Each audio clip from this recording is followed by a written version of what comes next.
Teenage daughter has been diagnosed with everything under the sun. Oppositional Defiant Disorder, OCD, Generalized Anxiety, ADHD. She's even been in a partial hospitalization program, and nothing has helped her. And in fact, from my perspective as a mother, it has made things worse. First of all, you're a really good mother. And second of all, this is unfortunately a story I've heard many times from parents who have a pathologically demand avoidant tween or teen. What is pathological demand avoidance? I've never heard of it. I'm going to give you the logic of how I think her brain might work, and then I want you to tell me as a mom if it makes sense for her. Okay, so the PDA brain has very sensitive neuroception, which is just the perception of threat coming from the survival brain.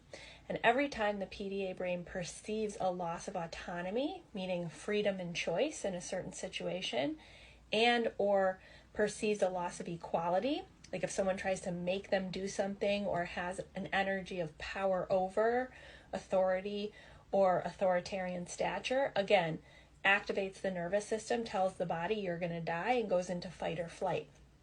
This builds in the system, and once it crosses a threshold, it can actually lead to nervous system burnout and constant fight-flight behavior, which looks like opposition and defiance, and sometimes violence.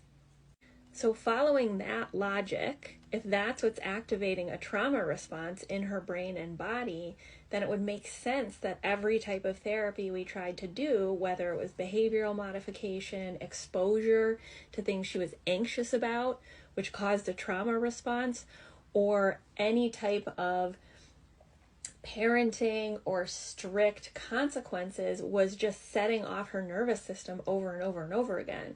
Yeah, there's a reason that a lot of these therapies don't work for these kids, because it's actually activating the nervous system more and causing the behaviors that we're trying to extinguish through behavioral modification, when actually it's not a behavior at all. It's a reflexive survival response that comes from her subconscious and that she doesn't have control over. Okay, so what should I do?